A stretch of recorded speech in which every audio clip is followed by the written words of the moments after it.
Tonight, what I want to cover with you is thinking like a super center owner in contrast to a boutique operator. And some of y'all have heard me say this before, but if you can get your mindset wrapped around thinking like a super center owner, everything changes in this space. No longer do you think you have to know everything about everything before you do anything. And I actually had a couple Zooms today with different groups where we talked about how a super center owner thinks in contrast to a boutique operator. See, if you're a boutique operator, you need to know everything you need to know about your product. As soon as that customer comes into the door, your job is to sell them. So you got to know everything about that product. But if you're a super center owner, I don't need to know anything about the product. Fact is, when a vendor would come to me and they would pitch me their product line as a super center owner, I would look at the product. If it looked like it had it was going to be high demand, have some consumer acceptance, looks like it was a product that my customers would buy, then my next question to the vendor would be, do you have a point of sale video that we could put on the end cap that it could explain this product to our customers? Because you see, my job as a super center owner is not to sell your product. Your job is to sell your product. My job is to bring traffic into my store, and then we build a display, and then you have the point of sale advertising that gets the consumer to go ahead and buy that product. And so once you start thinking like a super center owner, you start to realize our job is to just bring in traffic. We're just looking for people. Now, again, the traffic that we're talking about in network marketing is we're looking for entrepreneurs. Our goal as a super center owner within network marketing is just to bring in people who want to make money. So what I do is I look for people who want to make money. I look for people that are dreaming heart that they can't get doing what they're doing. And then I partner with them to help them build a business to get their dreams. I use companies and I teach my team how to use companies to help you get your dream. And once you get this down, then all we do, we don't focus on selling products. We focus on bringing in traffic. We focus on finding entrepreneurs. Do you know that every week there's a brand new company that pops up that looks like a game changer? There's a brand new company that pops up, whether it be a new blockchain company or whether it be a new, game changing health product or a skin product. So our job is not to really to go off become experts in those products. Our job is to strictly build a team of people who cooperatively work together to create a better life, and then we just bring companies into that team. And once you get this is the easiest thing you've ever done. And what I like to do, I like to use a new broom companies that really have a high acceptance rate for the consuming public. It resonates with the consuming public, and then I can use those companies to help me do database acquisition. And of course, those new broom companies generally have a low threshold, offer to get involved. Generally, it's free. So we use these new broom companies to do database acquisition and also conversion. And when they pop out of the funnel, that's when I get on the phone with them. So I never talk to a prospect. I only talk to people who exhibited a predisposition for participation in this industry of making money. And when I have that conversation with them, hey, I find out why they why they joined us, what was their motivation. And then I want to lock arms with them, make a deal with them that I help them get their dream if they follow my pattern, which is database acquisition and conversion, then through a conversation duplication, plug into our system once a week, plug into our trainings, webinar we do, 15, 20 minutes. And the third thing is buy the product, that we promote, whatever company that we're promoting, buy that product, and, it doesn't make a difference to me what the product is. And here's what's really crazy is that you might not even like the product that you're involved in. Okay. But if people like the product, promote it. Okay. There's this whole concept that you got to be 100% sold on the product that you're making money on to me, doesn't make any sense business wise, not even one inkle of a grand of intellect. Because my background, guys, when I cut my teeth in the business world, I own general merchandise stores where I sold everything from hammers to chewing gum and everything in between. And one of the most profitable product lines I had in my store was ladies' pantyhose. Never once did I think I had to try a pair on. Why did I sell ladies pantyhose in the 70s? Is because people bought pantyhose.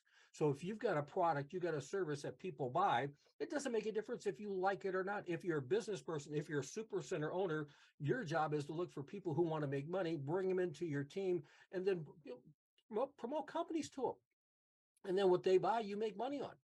That's really what we do. And so what we've done, again, we've created a funnels to actually go off and identify those high, converting companies, companies that are going to resonate with the consuming public, the new broom companies. And again, we know most of them aren't going to last. You know that most of the new companies that start up don't make it over a year. I mean, very rarely do you get one that makes it 3 years.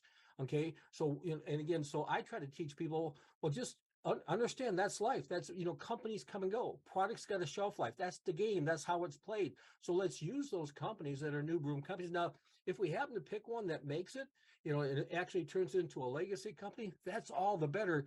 But if it doesn't, we use that company during its launch and its pre-launch to help us do database acquisition, to help us find people who get a predisposition for participation.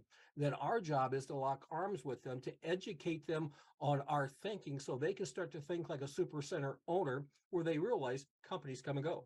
Products have a shelf life. People quit things all the time. Our focus is just look for people who want to make money and then partner with them to help them build a team. Now, what I like to teach everybody is build a pod of about 15 to 20 people. Out that pod of 15 to 20 people who all have a dream in their heart that they can't get. They're all willing to work to get it.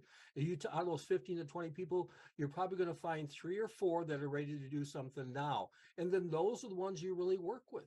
Now, those 3 to 4 that do something now, that's great. But now all of a sudden you got another 3 or 4 that are kind of watching. They want this to work, but they, life got in the way. But here's what happens. If you build depth properly in that pot of 15 to 20 people, and all of a sudden somebody underneath you is ready to roll now, guess what happens to you? You all of a sudden, you upgrade, say, hey, I'm ready. So if you learn how to build a pod and learn how to build depth properly, out of a pod of 15, 20 people, you get 3 to 4 to go right now. You get 3 to 4 to go a little later. You get 6 to 8. They'll go, but they got to watch for a while. And 3 or 4 never will. But the goal is by the time you got that baby deep enough, it self-generates. And then we just keep plugging companies in. And again, it's kind of like how would you like to have a dozen different income streams? You only got one team. You only have one business. You're building traffic. That's your business. Mind your own business. And your business is your team. It's the traffic you're building. We're going to use company A, company B, company C. We're using these companies to help us make money. And I get a kick out of it. I'll get people come up and say, well, I don't buy into that. I believe I just got to be, I got to stay focused on one company. Well, then guess what? Don't do what I do. I don't care. Okay. Just don't do it. Okay. I've been around long enough to know that if you're just focused on one company, there's probably a 95% chance within 3 to 5 years, you're going to be doing another deal. I've done it enough to know that's the game. That's how it plays out. Okay. And I'm not willing to, play that game. And I'd rather tell you the truth than to lead you astray. If you just pick one company, again, companies come to me, I really think they're good. I really get excited about them. I think this could be a longevity company, and I'll put my blood, sweat, and tears and get everything put together so it can become a longevity company, only to find out 3 to 4 months later, it doesn't resonate. Okay, just because it's a good company, just because it's got a good product, a good service, a good comp, doesn't mean it's going to resonate. So what happens is, out of 20 good ones, you only get one of them that actually resonates. And out of those 20 that resonates, you only get one of them that last. Those are the numbers. And once you know the numbers, the truth will set you free. Then what you do, say, well, are you going to just take a chance? You might pick the one, you might pick the one. I'd rather teach you how to build a team one time that stays together through the test of time and keep plugging companies into it. And guess what? If we plug in 15, 20 companies, there's a good chance one of those 15 to 20 companies we plug into our team is going to resonate. And who knows, we might get 3 or 4 that are going to resonate. How would you like to have 4 income streams? One of the companies that I'm working with, and I'm fired up about it. I really, truly believe it's going to be a longevity company, but I don't have all my eggs in one basket. But this one company, I really, truly believe you can make $20,000 a day within a year. I believe that. I've got another company that I'm fired up about, totally fired up about it, that I think is going to be another 7-figure income. Okay. But here's what's cool. I don't have to focus on those two companies. Okay. Why? Because they got point of sale advertising that we can put on the end cap. As the traffic walks by, they sell their product. All I got to do is bring the traffic in. I just look for people who want to make money. That's all I do. Guys, that's it. Once you figure this thing out, use companies to help you do database acquisition and conversion. Find people that got a dream they can't get doing what they're doing. Lock arms with them. Help them build a team to get their dream. And if you follow that pattern, it can change your life.